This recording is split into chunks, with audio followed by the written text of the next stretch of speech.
Oops. Oh no, this is the wrong screen. Oops. Let's see, that's not the one I want. That's it.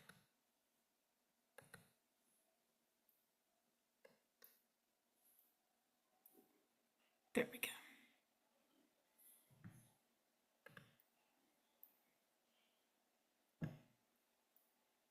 All right, I guess we'll get started. Hi, everyone. Thank you so much for joining. Welcome to the Strivers Network. We are a youth-led nonprofit working to make Sri Lanka's underserved high achievers, empower Sri Lanka's underserved high achievers to attain upward social mobility through a world-leading post-secondary education.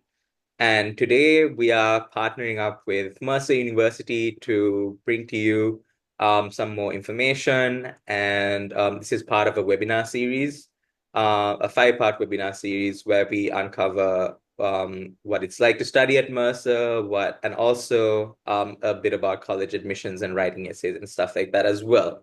So today we will be having a Q&A with current international students at Mercer University.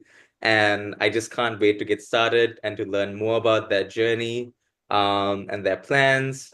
So without further ado, Beth, why don't you? Mhm. I'll pass it over to you. Okay, great. So, hi everybody. My name's Beth Gonzalez, and I'm the International Student Admissions Coordinator. And I'm really excited today to have Masha and Flo with us. We've got two other people that might be joining us, so I'm just going to leave their photos up. Masha is a major, her major is biomedical engineering with a minor in chemistry. She's from Serbia. And Flo is an art and biology double major with a minor in global health studies. And she just started with us this year. She is from Kenya.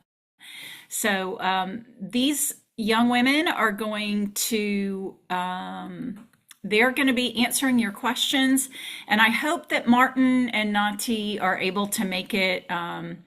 It's Saturday. They may have overslept. We're going to cut them a little slack. But if they do come, Martin is from India and his major is accounting, his minor's in finance. And Nati is originally from Ethiopia and he is a biochemistry major. All really, really amazing students that are really representative of what it means to be a Mercerian. So I'm really excited for you guys to ask them questions. I'll ask the first question so that we can just kind of get started. So I want to ask you guys just to tell us a little bit about your sort of admissions, your Mercer journey. Just tell us a little bit about that. And we'll start, whoever wants to start can start. We can go alphabetical. Flo, you can go first. Sure. So I had applied to a really long list of universities in the US and also in Australia, and I also considered Canada and Turkey. Um, and I just wanted to make sure that I had options, especially with looking for financial aid. And I looked at top schools in Georgia specifically, and I discovered Mercer basically through research. And I sent in my kind of like interest form. I submitted that through the website. And eventually I was paired up with Miss Beth Gonzalez. And at this point, I had met so many counselors. I had attended a bunch of meetings just like this to learn about different schools. And the experience that I had with Miss Beth from the very get-go was really personal. It felt like she actually cared about my experience, and this is something that I hadn't um, experienced with other universities. And so I felt really taken care of from the very beginning. And I was like, okay, this is a reflection of the institution then, right? And I actually call her Auntie Beth now. It's so weird now. I'm going back and forth between Miss Beth and Auntie Beth. So if I You say can call Auntie me Beth, Auntie Beth. guys, It's okay. yeah. And then she guided me through the whole application process. So it wasn't like it wasn't overwhelming. Obviously, it asks for a lot, but she broke it down very well for me, and so I understood exactly what was expected. Yeah, and then I applied, and here I am. I know that's probably like a really short answer, but I think we'll probably get into details later on. Masha, do you want to go? Sure, you pretty much outlined also my kind of journey. I didn't apply to countries outside of the US because I knew I wanted to come here. But I applied to I'd say about 11 to 12. And Mercer was actually competing in terms of similar financial aid and similar kind of area that I wanted to do because I knew I wanted to be in the East Coast. We previously visited the United States, so we knew there was kind of a sentiment difference between the East and the West. And so I got accepted to, I believe, about four out of the 11 to 12. And then the competing school against Mercer was very rigorous. They actually had their own school for biomedical engineering. However, they did not have long summer breaks where I could do my own thing, where I could do additional classes. Instead, they had co-ops for engineering, and those co-ops would be every single summer after freshman year. So freshman year would be the only one that I would get off. And overall, I just say like Mercer has an amazing, at least they seem that way and they still do. They have a great balance between rig how should I say this? Between rigorous programs, it challenges you while also giving you kind of a life, a social life and a creative life. So you have a personality outside of being, let's say, in engineering in my case.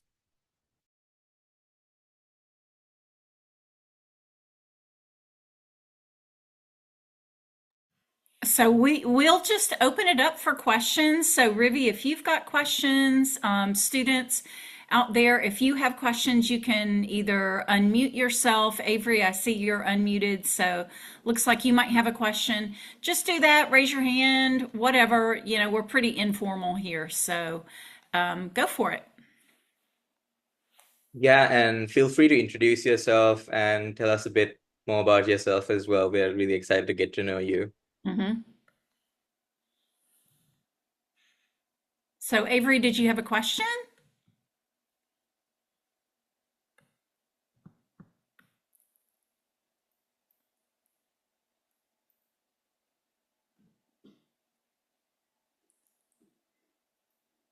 I could go ahead for now. Yep. So yeah, wonderful. I went through a very sim I relate to what you were going through in terms of like different options and everything's so different for me. Like so my background, like I went to a public school for most of my schooling career, and my trajectory seemed like um pre like it seemed like preemptive almost, and like I was always supposed to go study engineering at a state university in Sri Lanka and then get a job, and so it was all kind of laid out for me, but everything kind of changed when I got a scholarship to go to a private school, and then like I learned about all these opportunities beyond our shores. So why don't you talk a little bit about your schooling background, what kind of subjects you studied, and how you ended up applying to the US and other countries.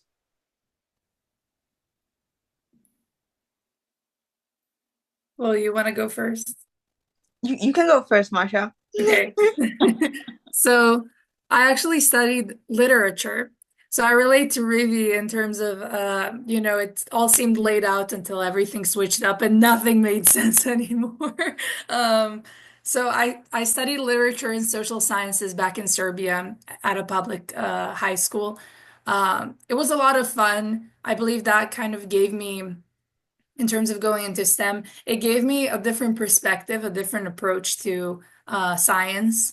And also it's very useful because when you come here, you're one of the only ones who's actually studied English and not just relied on spoken English, because back in Serbia, I'm sure in Sri Lanka as well, you're used to mostly speaking, your own language. So conversing in English doesn't become something that you rely on, but you start to study the language and then start speaking it as you go, and that will give you an advantage ultimately when you come here. Also, when yeah, it all kind of switched up in senior year. I actually prepared, I don't suggest it to anyone, but I decided I was going to go to the US and study engineering in my senior year, in my first semester of senior year in high school. And it was, I believe it was October that I started preparing for the SAT. Took the SAT in December, took the TOEFL exam as well in December, and then submitted everything by the end of December. And so, it was incredibly stressful, but it shows you it can be done. I didn't have a good math background, which was something that I was concerned about because for engineering, you kind of need the math. But what I like about this university in particular, and in general, at universities, is that we start from zero. So they don't really assume we do a math placement exam if you don't submit your SAT. If you do submit your SAT, they automatically enroll you in a math course. But that ensures that you're up to track with wherever you are in math. I self-studied over Khan Academy. Shout out, um, shout out to Khan. But I self-studied and managed to get into Calculus 1, and then I had a blast with math. So there you go. That's actually really great. I feel inspired listening to Masha's story. Oh, Lord. I'm learning things I didn't know. So for me, I took mostly STEM classes in high school. I couldn't take any art classes because my school didn't offer any of them. But I was doing a lot of art outside of school, and photography. Lots of online resources were made use of 100%. And it was good. I think with school, I've always just like pushed myself. And at that point, I was just like, I need to figure out how I can combine science and art. And to be honest, most of the schools I applied to, that wasn't even an option for me. So I was like, okay, here I am, I'm applying. And I'm like, okay, it's purely science programs or purely art programs, which was what I ended up doing for lots of the schools I applied to. And then when I applied to Mercer, I was like, okay, can I actually combine both of these? Can I double major? Are there opportunities for me to kind of explore the intersection of both fields and see how I can combine them? And I had all of these ideas. And I was like, is that even an option? I didn't know it was an option for me, to be honest, until I applied to Mercer. I was like, can I combine these two interests? And like Masha said, we have lots of support here. And academics wise, you will be met at whatever point you're at. There's a really intentional approach with Mercer's education to making sure that you are doing what you need to be doing to get where you need to be. And it's not like a one size fits all, like Masha had said, like you're an engineer and you're just thrown out there with a bunch of other engineers and you're just following the herd basically. So yeah, that's a bit about like my background. Yeah, that's wonderful. Wow. I mean, literature to biomedical engineering and then biology to biology and art. Like, we're talking about, like, this is the reason why, like, I feel US colleges attract so many international students just because of how flexible it is. And I'm sure in Kenya and Serbia, it's similar to Sri Lanka, where when you're 16, you decide on your career, your subject, your everything, and then you stay on that path. And it's so much more, it's so much free here. It's free education, and I really enjoy that. I just had a follow-up question. Marsha, have you gotten a chance to continue literature at Mercer while being a biomedical engineer? So we do have a core curriculum. That means it's a separate engineering curriculum. I assume it's the same in the US to ensure you get those credits in. However, I found ways to interact with art, interact with literature, because in my free time I also paint. I also love music. So there's this artistic component that Flo also very much has, except Flo is actually like majoring in both. And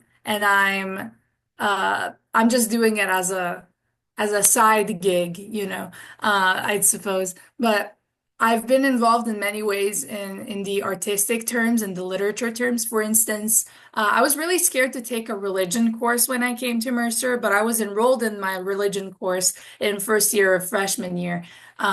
Just random selection, randomly selected. And I ended up in a religion course. Loved Dr. Silver. He's awesome.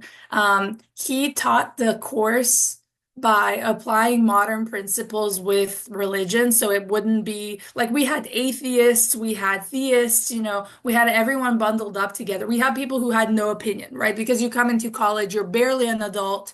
People expect you to have your own opinion, but he fostered that kind of active conversation that I had back in Serbia all the time, sociology. We have major changes in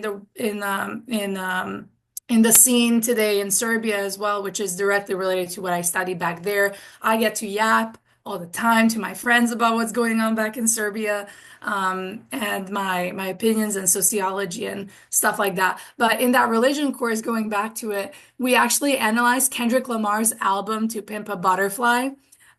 For an essay, yeah, and then we combined it with for the final, we combined it with Sufjan Stevens, who is the writer of that song, Did You Get Enough Love, My Little Dove? Yeah, from TikTok. So combined that one, and then we also combined Emily Dickinson, and it all comes together in a bundle for a final essay. And you had to find the silver lining in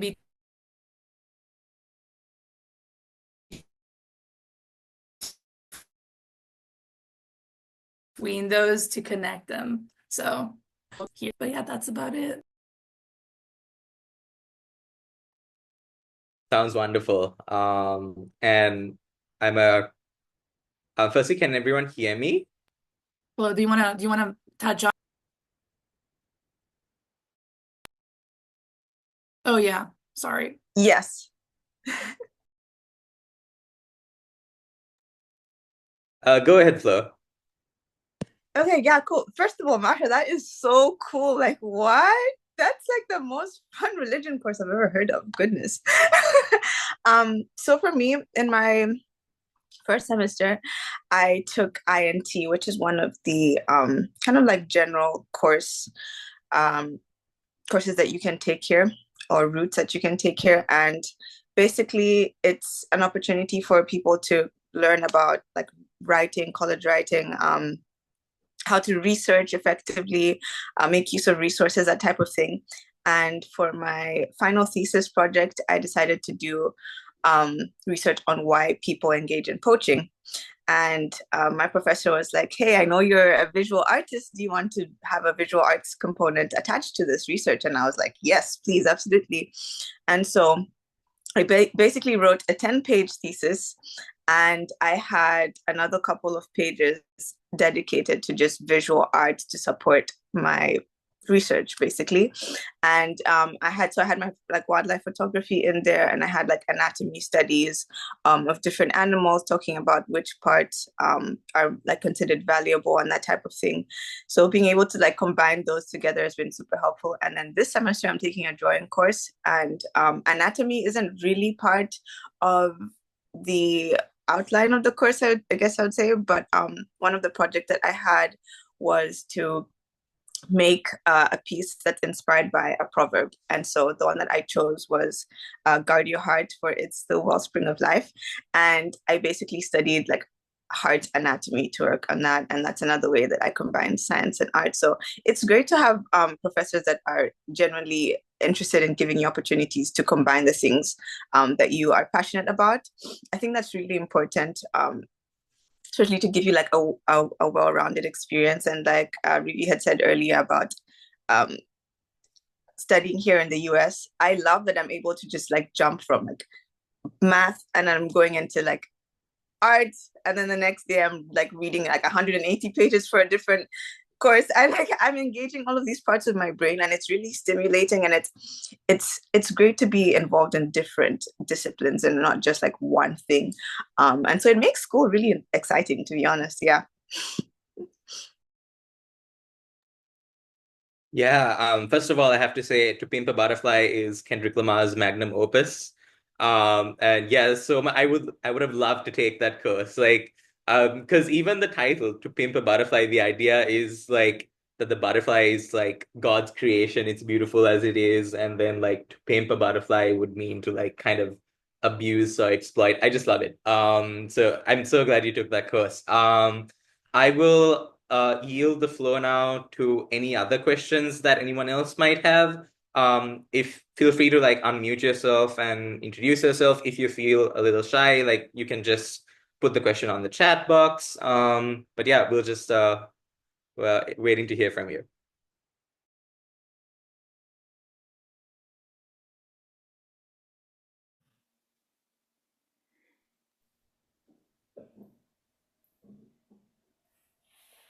So while we're waiting for some questions to come in, Flo and Masha, can you think of questions that you had in the early stages, or maybe questions that you had as a prospective student? I mean, I know that's kind of the Wayback Machine, but if you can think of questions that maybe these guys have but are a little too afraid to ask. So I'm actually going to ask Masha one. How do you how do you feel about the, because I know this is something that probably most international students are concerned about, safety on campus. How do you feel about safety? I was actually thinking the same thing. So great minds think alike. Thank Oh my you so God. much for that. Yeah. So, uh, it's definitely a concern. It was definitely a concern for me because I'm the eldest daughter, and I'm a woman as well. So you hear all kinds of stuff about the US and you just want to make sure that um, your child is safe. That's your parents' biggest concern, but I'm sure it's also yours. But you're like almost 20 years old, so you're pretty reckless. You don't understand what it means to really be worried yet. But um, as of Mercer's campus, we're very much a bubble from what I can gather. So Mercer, we have, yeah, think of a bubble and think of a police car going around the bubble and then in the bubble and then around the bubble again and then in the bubble and then 24 hours is basically what's happening. So we have our own police station, MERPO, we call them Mercer Police. Super safe. They answer to any call. One time I got locked in between two buildings on the other side of campus. It's basically off campus. Within, I believe, a 5 mile radius, they can come pick you up at any time during the night because there's always someone on the phone and in the car. And so I called them. I was like, I was stuck between two buildings. Can you come pick me up? Because it was like after midnight. And they came pick me up and dropped me off at my apartment.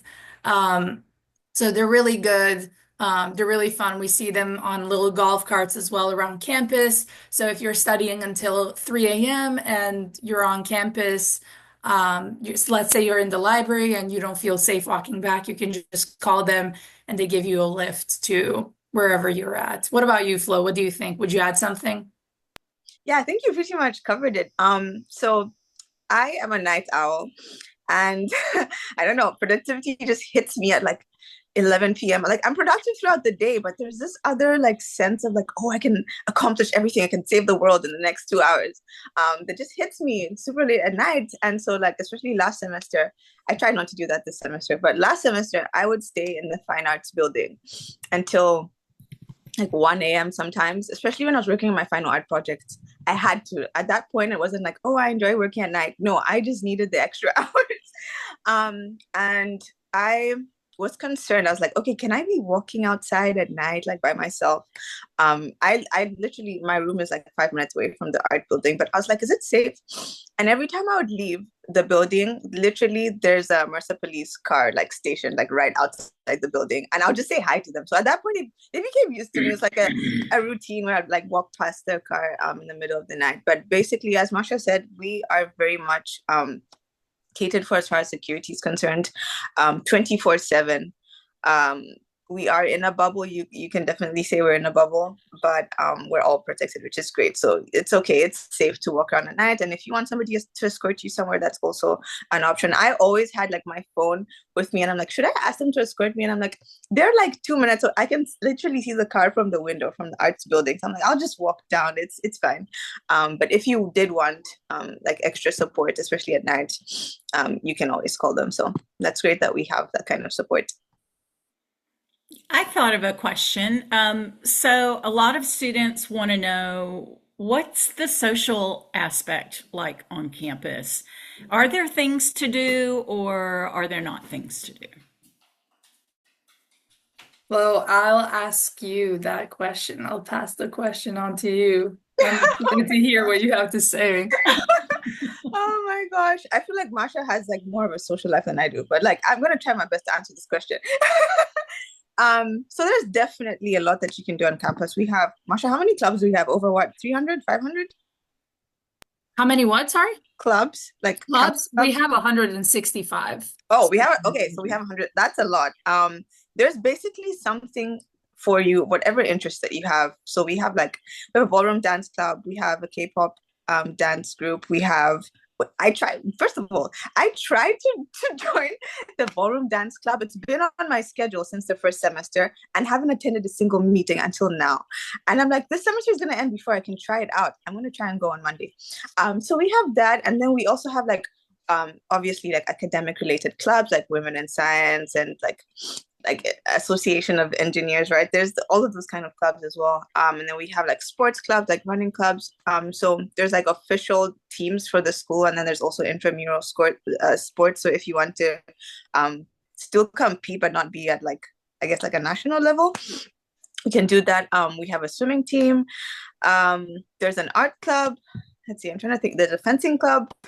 There's an astronomy club. I sometimes just see those like a group of people out on Cruz Plaza, which is one of the like beautiful green spaces we have on campus, and they have like all of these like, I don't know what those things are, but they're like watching the stars and looking at mapping out constellation and things like that, which is really cool.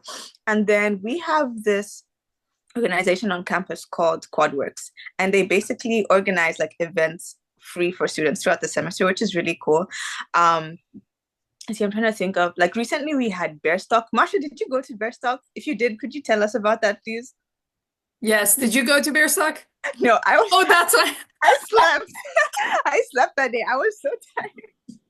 You deserve it. You deserve it. Thank So you. you can tell that, students work hard at the university, and it's not just because it's not top 10 universities in the world does not mean we don't do anything. We have a different approach to it, but we do a lot of things and we're tired. I'm tired. I'm a sophomore, women in STEM, but tired nevertheless. Anyway, a good kind of tired. So I did go to Bearstock. Bearstock is essentially, I'm sure you've heard of Woodstock from your parents, your grandparents, whatever, maybe in a movie. I heard from it through the Queen movie when it came out a few years ago.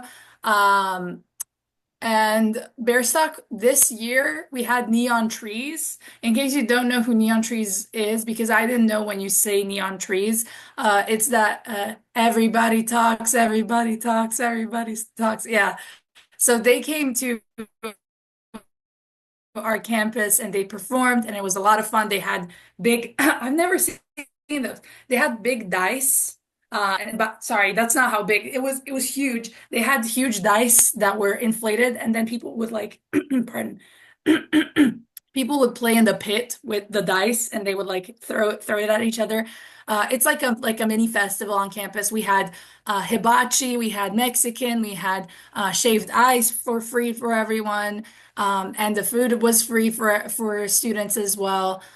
It was just, a blast of an experience. Also, QuadWorks hosts um, bingo. And the great thing about bingo is that because there are so many prizes and so many rounds, you can win something. So I won an air diffuser with like 40 essential oils last year. I know it's a lot. And I gave out most of them to the people at my table because they didn't win anything. So I was like, you look like you would smell like vanilla. Here you go. You look like you would smell like juniper. Here you go. Um, And so I was just giving them out. It's a lot of fun. You get to meet if you're willing. What I'd suggest is show up to events alone. That's how you form your identity. That's how you know who you like, not just your friends that you're tagging along with. And it really, builds your self-esteem. You mature a lot. And yeah, but we have seriously so many. Flo said this very nicely. We have so many events and so many clubs that you're not able to go to everything that you want to just because of the vast, extent of the different clubs. I'm treasurer of BMES. I'm a tour guide, and so is Flo. So not only do we get to interact with current students like on campus and hang out with our friends, but we also get to interact with future students and get to meet them and get to talk to families. So if that's something you're interested in, you can work part-time on campus. Yeah, so I just want to interject that if there's a club that you think we need that we don't have, you're able to make a proposal, find somebody that'll be the sponsor, faculty sponsor, and have a club. And we have a great success story from our international students. So we have a young man named Rajwal who is from Nepal. He started just last year a club that has something to do with computers. Do you guys know what it is? Nope. I think So it's like I think it's a gaming club, like gaming. Wait, sorry, I need is to it like figure. game Like design? yes, yeah, Okay. exactly, yeah. Because Rajwal's really, really into game design. So this year, just last week, they won the award for the best new club on campus. Yep. Um, that was just this week they got that award. So yeah, if you've got an idea, bring it on, baby. You'll find somebody that'll be able to help you out. And they give you seed money. The student government gives you seed money to get it started. So, that's a really great opportunity for you. So, you guys kind of brought up the part-time job idea. You want to tell us a little bit about how you balance part-time job and I love that, um, and your studies? Masha, you go first this time. Aw. You've been throwing it off to flow. It's your turn. You're right, you're right. Okay.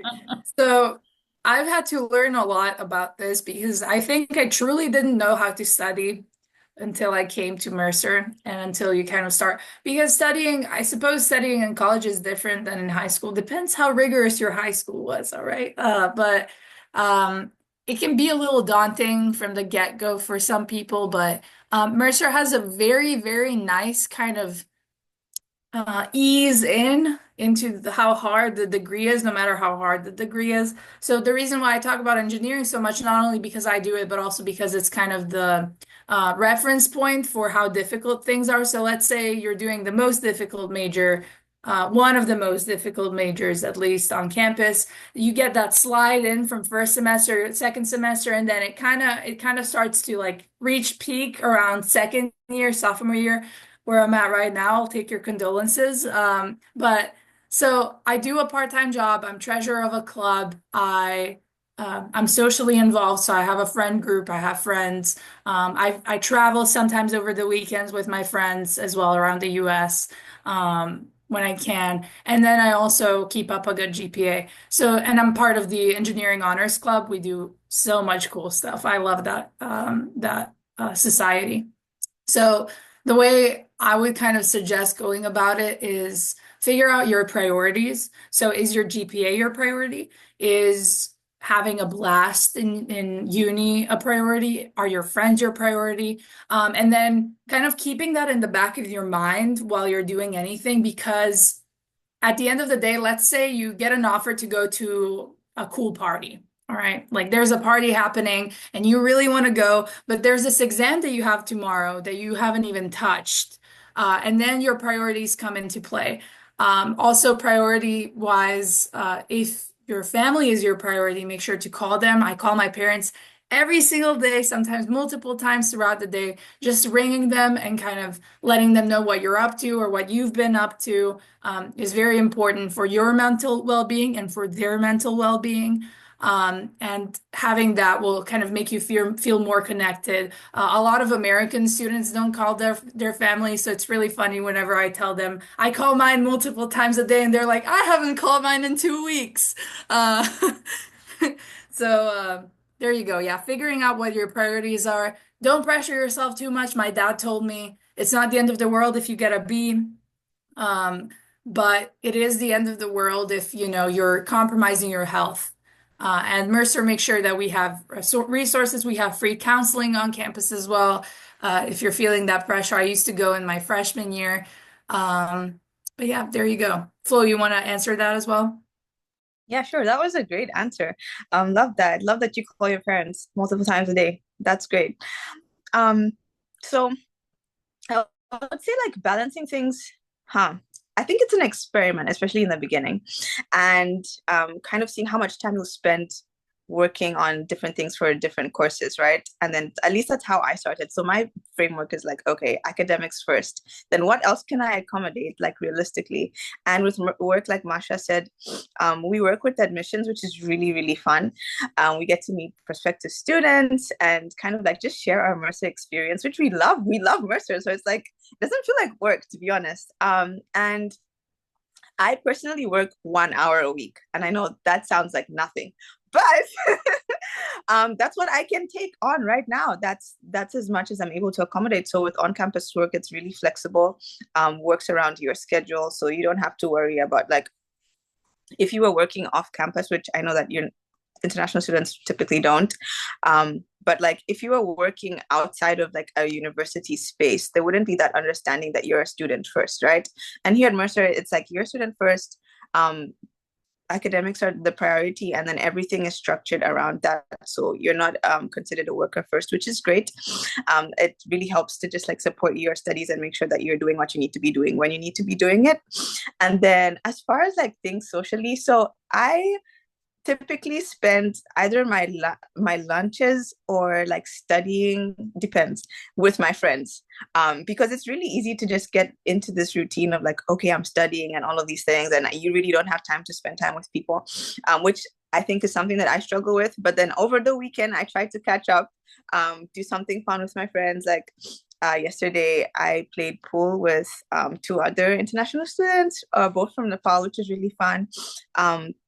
Something else I need to say about the international student community here at Mercer is we're so supportive of each other. Like, we are literally a little family here on campus, which is really great.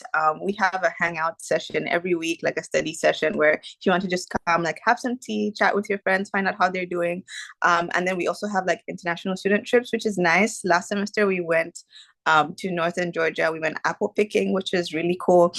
This semester we went to Savannah, so we got to go to the beach, which is lovely. As an international student, we most people don't have family here, and so it's nice that we have like a little unit within the university.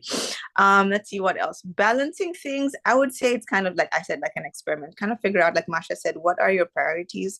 For me, that's definitely like academics. So I make sure I structure everything around that.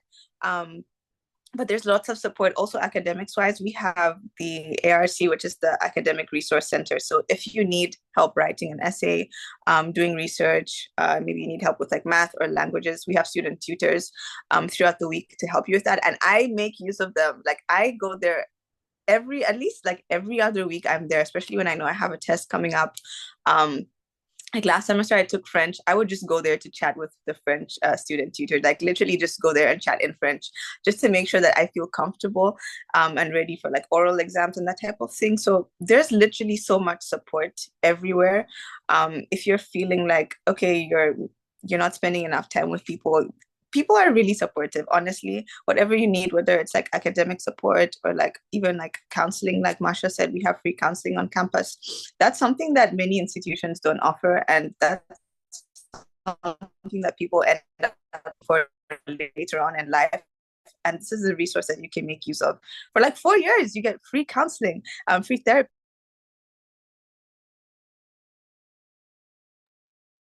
Thank you so much. And both of you actually answered half of an anonymous question that we have gotten. So about whether whether the academic culture of Mercer is more competitive or collaborative. That's the question I have. So, for example, if you missed a lecture and you need someone's notes, would they give it to you, or would it be more complicated than that? And I have heard of stories from my friends in different universities, and it kind of varies. Like some universities are really, really competitive, and cutthroat. So what kind of culture does Mercer inculcate? Do you mind? Okay, so this is very, the reason why I wanted to go ahead and answer this question as soon as possible is to get it out of my head, because I don't like competition. I do like a healthy amount of competition, but I don't like the kind of competition where one person has to fail for the other person to succeed. And that's where what you, at least in my 2 years here, in 4 semesters almost, yay, we're done next week. But in my 4 semesters here, I've not once seen someone that's, tearing me down for them to succeed, especially in courses. So in course related content, as in notes and homework. I'm sure even if you ask a stranger who doesn't know you in your class that they would give you their notes, which has happened before. But you typically make a friend because our average class size is about 22. So it's easy. The person you're sitting next to, you just kind of start a conversation and then you have each other's backs, especially in freshman year. I still say hi to the girl I was sitting next to in chemistry in my lab. And we helped each other out. So that kind of support you will really get to see if you come to Mercer, that Southern hospitality is very much a thing. There are people who were strangers that I've entered their home and I've eaten their food and I've sat on their couch and I've met their families. I've gone home with a bunch of domestic students as well. Also, a big tip if you go to America, hang out with American students as well. That's where you will get opportunities to, learn more about the culture. That's how I get opportunities to travel over the weekend. Because, as international students, yes, it's very comforting. We understand each other on a different level compared to talking to someone who, let's say, hasn't been outside of the country necessarily. But make sure that you're going out of your comfort zone as well and talking to American students, because that's where your opportunities, flourish when you're in America at least. But Flo said something really interesting, which I definitely agree with. She said it's like a little family we have on campus. To give you an idea of how little the family is, we have about four. I think there's four Serbian girls on campus right now, maybe five even. Some of them are athletes. I'm academic, so I'm not an athlete. But I see them on the street and start speaking to them in Serbian, and then people are passing by and they stop and they're like looking at us like, "What language is this? I've never heard it before." Um, so that's the irony of it. It's not small. We have quite a big, especially compared to like let's say a state school, for instance, we have quite a good population of international students. It is small compared to the overall size of campus, obviously, but it's it's enough where I haven't met all of the international students yet. I probably won't by the time I'm in senior year. But yeah, we have a lot of support. We have each other and we foster that. And there's no competition. There's no um like you have to get a bad grade, so I'm better than you kind of deal. Yeah, that's about it. Flo, do you want to answer as well? Yeah. Thanks. That's really helpful. I like to hear like your side of things too, Marsha. Marsha, it's really interesting. So support wise, I think I'm not sure how Sri Lanka is, but Kenya is cutthroat. Like literally, Kenya is like everybody is trying to be at the top, and it's really competitive. There's lots of pressure from teachers, from parents, family. Everybody wants you to like get the best of the best. You didn't get 100% on a grade. You got like a 96. Why did you miss 4 marks? Like that's the kind of environment that Kenya is for the most part academically. I'd love to hear about like Sri Lanka, how that varies. But I would say that here it's like Masha said, really, really supportive. It's not about you succeeding like by yourself or failing by yourself. You're part of a group of people who genuinely want to see you get to where you want to be. And I think that you're supposed to struggle. You're supposed to go through challenges. I mean, university academics, like they're really challenging, and there's no way you can survive like as an island and be like, okay, I'm gonna be by myself and I'll figure everything out by myself. There's no pressure. You don't need to. And I think that that was something that I really liked coming here and being able to see that I genuinely do have support, even from my professors. Like I bother my professors so much. They don't see it as a bother, but sometimes I feel like I do. I'm always like sending them emails like about any small thing. If I don't understand something in class, I'm like, can I please come to your office? When are you free this week? And it's great to have that kind of support, because even when they do approach like conversations about things that I'm struggling with in class or clarifications that I need, it's not from a point of like, oh, you should be doing this, and like it's it's like a genuine like care, if that makes sense, because I've been in like I said, in Kenya things are really cutthroat, and if you miss a mark or two or three, it's like the end of the world, you know what I mean?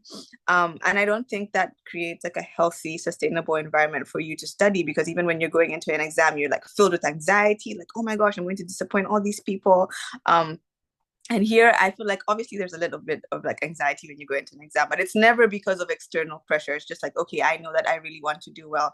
And so yeah, I would say that the environment, like Masha said, like if you ask somebody for notes in class, like I've done that before. I've given people my notes. Like it's never a thing of like, oh, I want to be doing better than everybody else. And like you genuinely want to see other people succeed as well. So I think that if anybody's concerned about support, that's the one thing, like you never have to worry about support from like your professors, from fellow students. Like I said, like even with the academic resource center, going and getting like help with tutoring and that kind of thing. Statistics show that students who actually go to the academic resource center get a letter grade higher. So if you're going to get a B and you go for tutoring, you probably will get an A. So that just goes to show how much like support there is and what kind of impact that actually makes. Yeah, wonderful. I totally, since you mentioned Sri Lanka, I mean, I could talk for hours about like Sri Lanka's, uh, maladaptive, deficient academic culture. It depends on the school as well. I went to a school that was particularly cutthroat, and then to another school that was particularly cutthroat. So my experience was coming to, I think that, I don't know, this is just something that I thought, thinking out loud, but I think it depends on like the mindset that, the student body has, like in Sri Lanka, for example, with it being a small country and very few opportunities. It's easy to feel like life is like a zero-sum game, like you win or like, either I win or you win. But when I came to America and college, like I realized that so many people were doing so many things and there were opportunities everywhere, be it like research, a club, or anything else. There's an abundance of opportunity, and that's something I had to realize, and so yeah, thank you so much for that insight. I feel like another question that prospective international students might have is around the culture in America in general, specifically for me, like when it came to my race, I was, Sri Lanka, like everyone in Sri Lanka, most people in Sri Lanka identify as South Asian when it comes to race, as far as, the American classification goes. So while I was exposed to like ethnic discrimination, I wasn't necessarily exposed to like racial discrimination, and that was a whole new thing for me. My identity as a person of color, my identity as like brown, and those were really new to me. So do you have any advice for international students who are a little wary about like, oh, will I fit in? Will I understand everything that's going on? Will I make a mistake?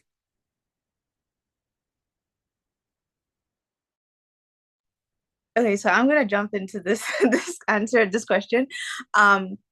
So I was doing some, like this past couple of weeks, I've been doing some research on mental health of international students. So I have like current data, guys. Like I can give you the inside scoop on this kind of thing.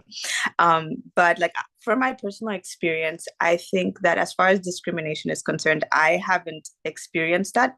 And I know that's not the case for everybody, but I personally haven't experienced that. I think that something that you probably will experience though is curiosity. People want to know like, oh, where are you from? For the most part, I don't think that people have any ill intentions. It's just like, oh, this is a new person, I notice an accent, where are you from? And I think that's something that if you study in the US you'll definitely get, because that stands out. Like, okay, you're speaking a bit differently, or you're dressing a bit differently. There's something, I don't want to use the word foreign about you, but like something different about you. And that's not a bad thing. So it's kind of, I would say like take that in stride as an opportunity to, talk about where you're from. Kind of, I wouldn't say like, yeah, I wouldn't say that you would take that the wrong way and be like, okay, I know it's not always the case, obviously, but for the most part, from what I've seen, like my experiences and experiences of other international students I know, people are just curious to learn about you and where you're from. And I think that's a really good thing. And then I would say as far as like fitting in, you obviously you will feel at home. And where am I going with this? Hold on. Let me think about how to phrase this. Yeah, you'll obviously feel at home. But because you're from a different country, there's always going to be things that you'll be learning and discovering about the US, and like, oh, this is different. This is something different that happens here. Like one thing for me, I come from a culture of tea drinking all the time, especially in the morning, throughout the day. We drink tea all the time. Okay. Cup of chai, a day isn't a day without a cup of chai.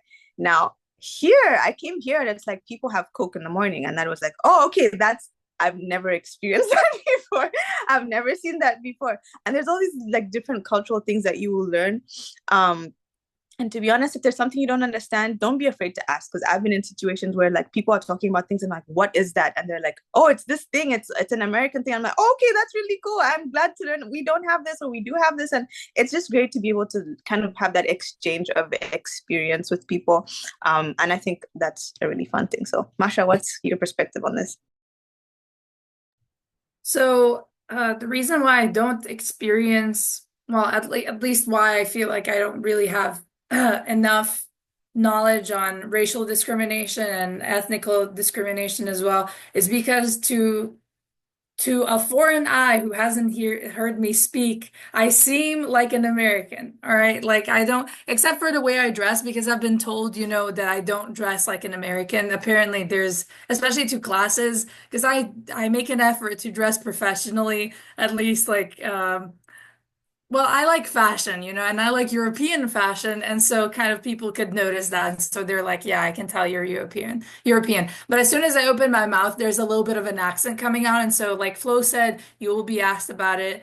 But if you're a tour guide, that is an absolute banger of an icebreaker because then you get to talk about where you're from and teach them new things about the country. So now wherever they're going, and European fashion is high fashion. Thank you.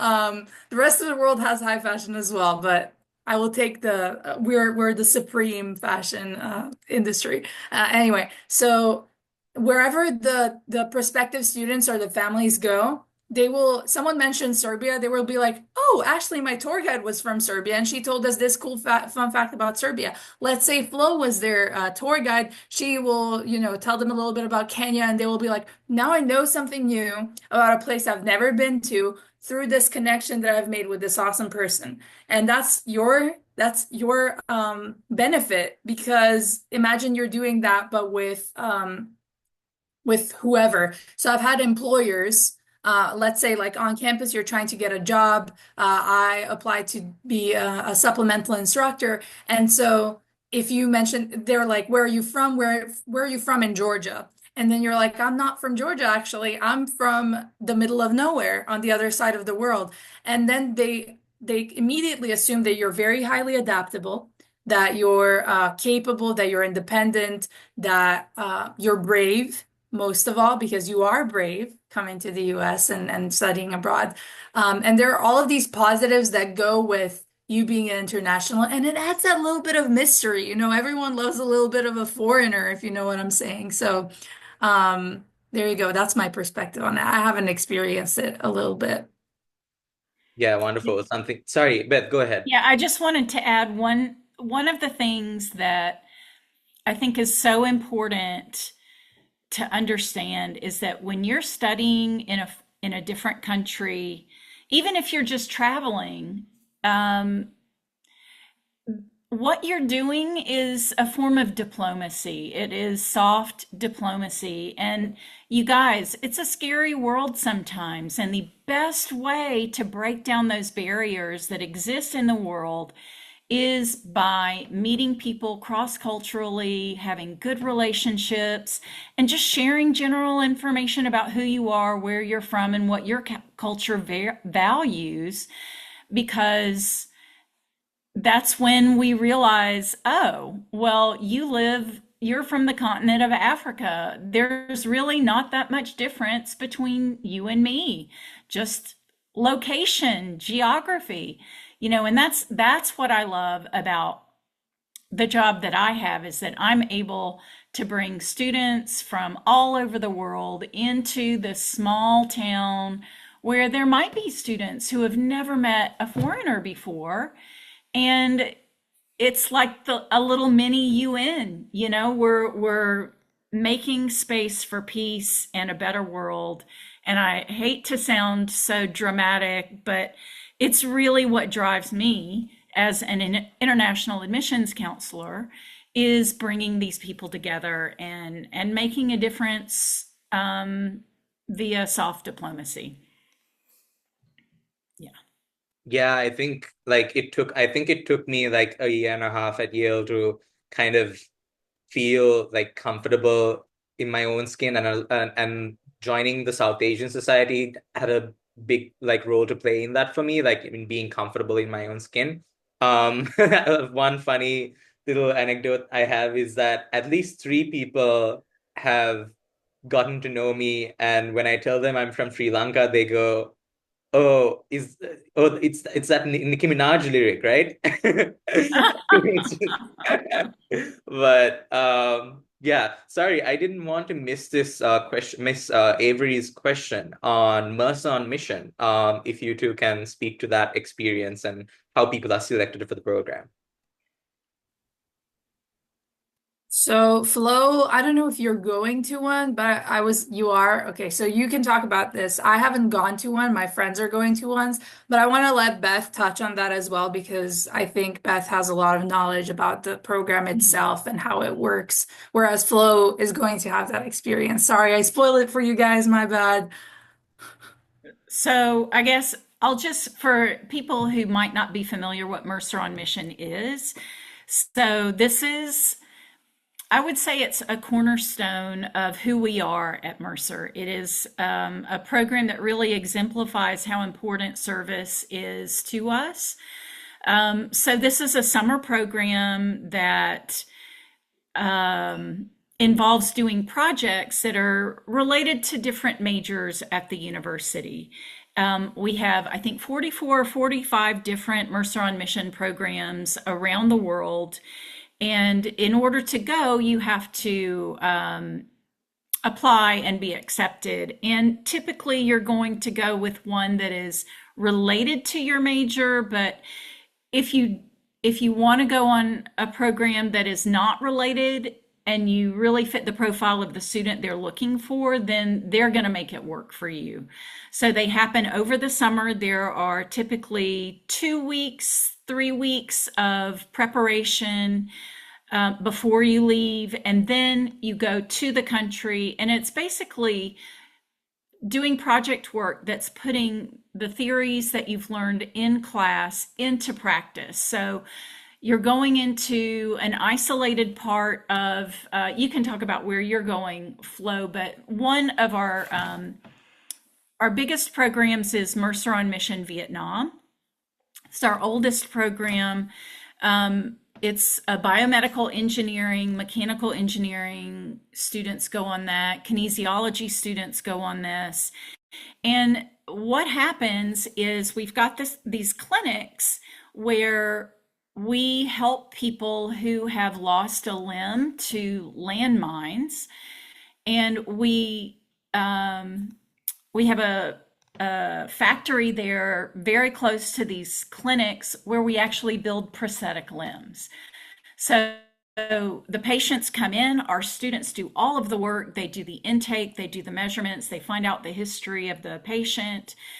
They send off the information so that we can design and build that limb for them. When the limb comes back, the patient comes back and they work with another team to do the fitting of the limb, teach them how to articulate it, and then they literally walk out on their own power at the end of the day, and it's free.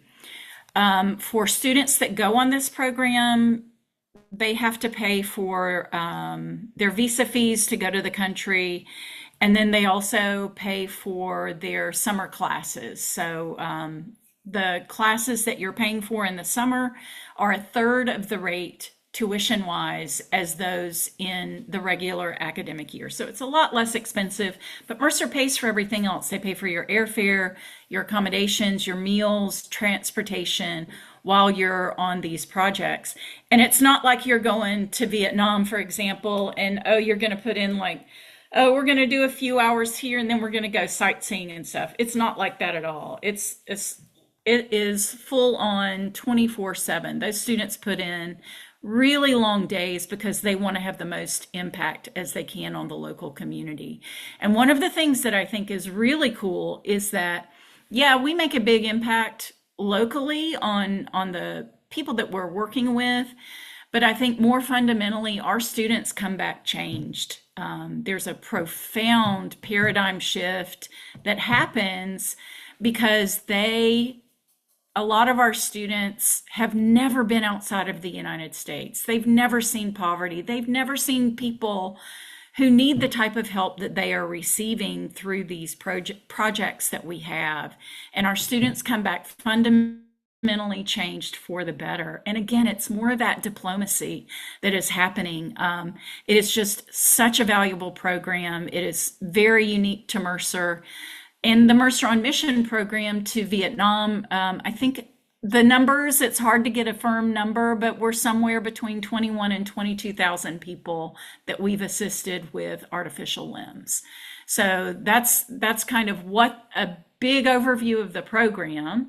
So Flo, why don't you talk a little bit about the program you're getting ready to go on?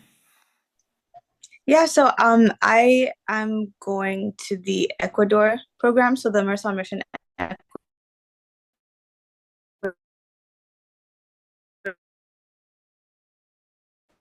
one, and basically which is Quechua, and then for the other one, it's a biology course, and so we'll be doing research on endangered plant species in the Amazon rainforest and then transporting them into an ethnobotanical garden, which is basically like a traditional garden, learning about like traditional plant medicine practices. And we'll get to like press the plants, like compress them. I forget the technical term for this. Auntie Beth, if you know it, please let me know. But it's like when you compress the plants and you're able to like preserve them and record different species. So there's like an artistic element to that. And I'll be working on a visual arts project as well, which is really cool. And basically, the great thing about the Mercer Mission program is that it combines research and service and studying abroad. And personally, I think that pursuing knowledge just it never happens when you're in your comfort zone. You have to step outside of your comfort zone, and be challenged, and be questioning what you thought was real about life, and being in environments where you're truly engaging with people outside of your scope and realm of knowledge, which is great. So yeah, I'm super excited about that. For the some I see that Avery had asked about the process. You would have to do a couple of essays and also pass an interview. Yeah, so that's what the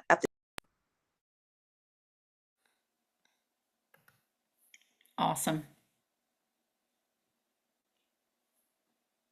Thank you, Flo. And you know what they say, like the saying goes, when you feel like you belong, that's when you leave. And I think that really kind of resonates with me in terms of like going out of your comfort zone and stuff like that. So I think it's fantastic that like Mercer as a university like organizes all of this. Like if I was like into engineering, I would have loved to like be part of this. It seems really cool. Thank you so much. Um, I'm just gonna wait we're just gonna wait for a few minutes to see if we have any other questions. But to finish us off, hopefully, I just have one last question, and that is, what was your favorite memory at Mercer so far, and why?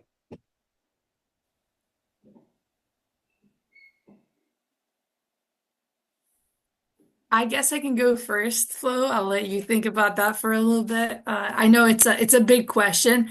4 semesters to sum it up in one core memory is impossible because I've gone to Disneyland.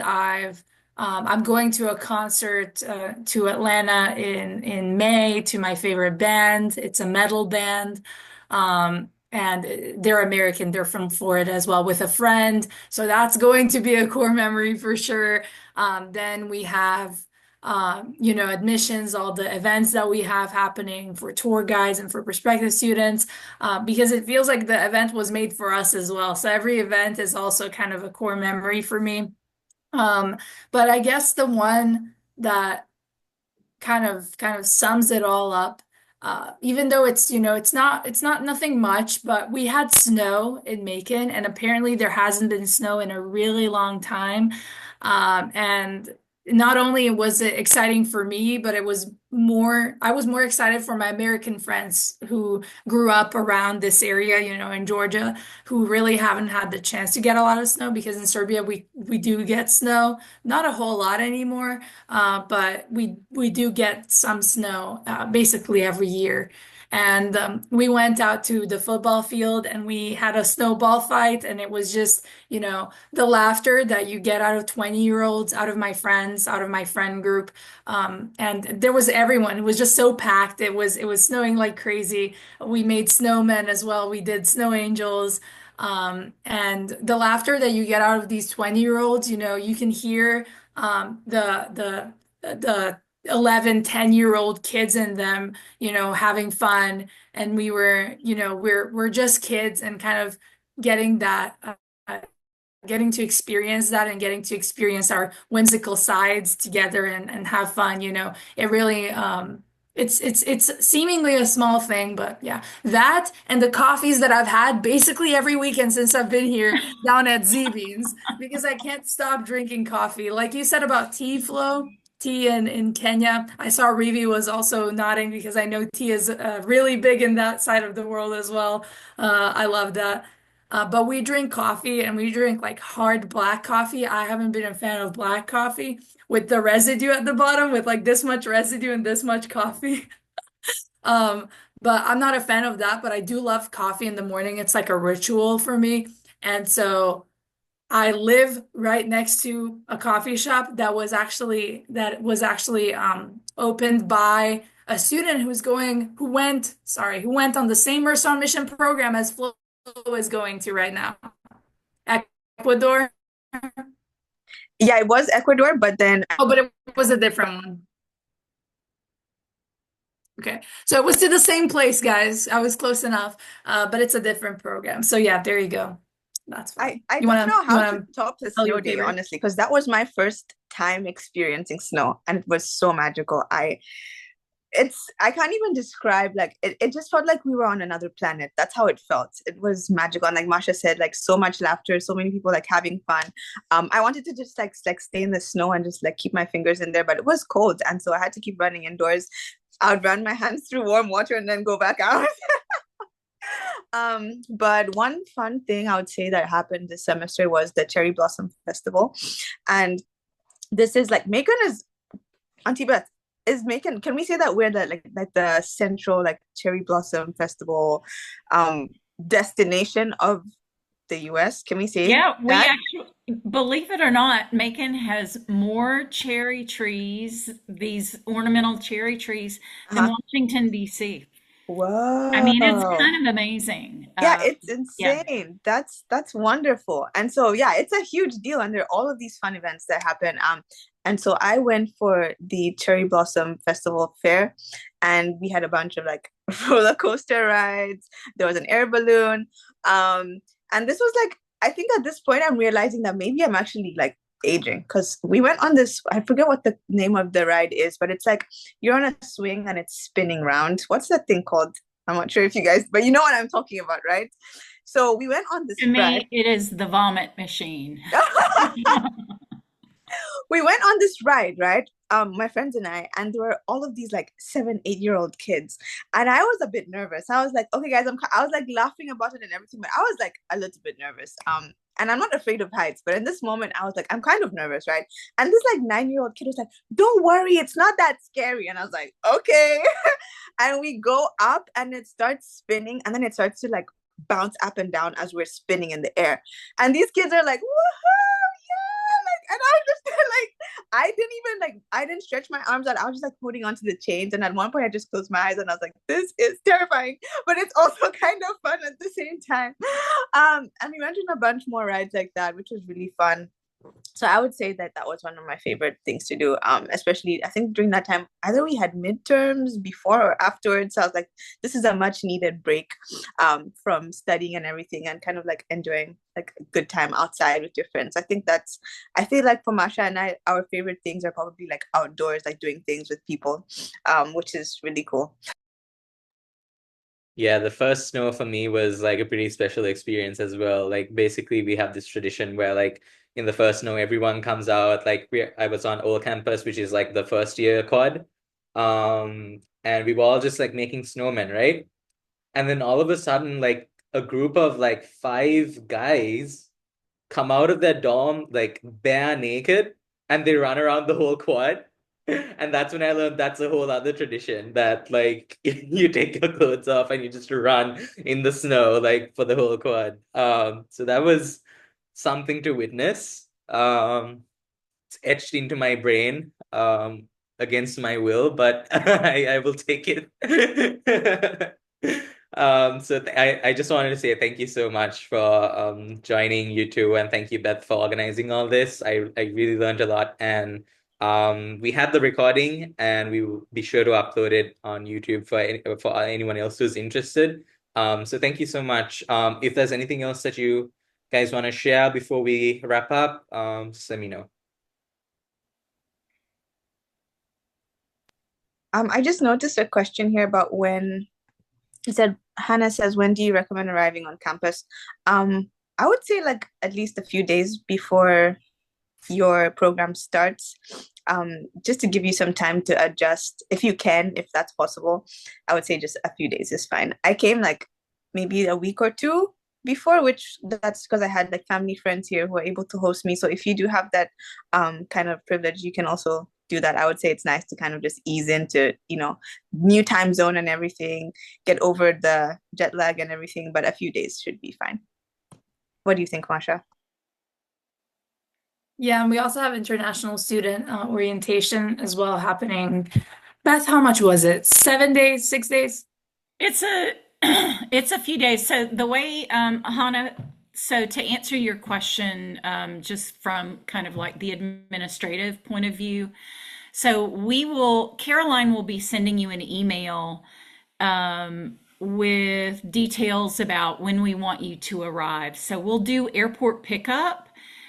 Typically, so move-in day for domestic freshmen is typically on Friday and Saturday of the week before classes start. And then Sunday and Monday are what's called Bare Beginnings, which is the big Mercer student orientation for all the incoming freshmen.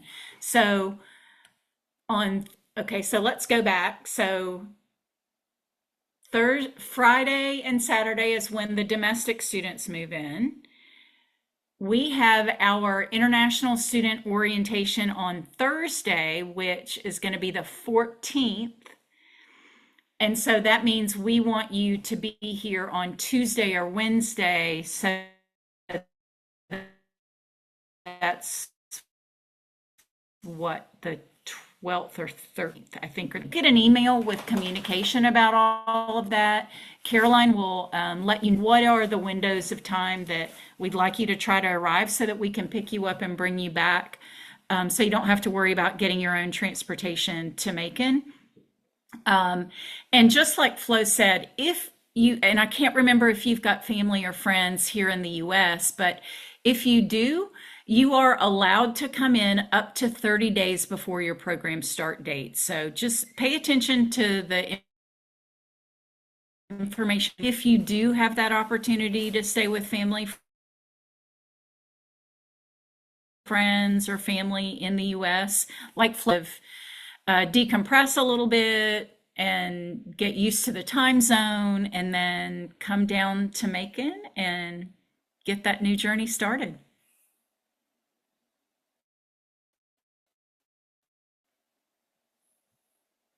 Yeah, that wraps it up for today.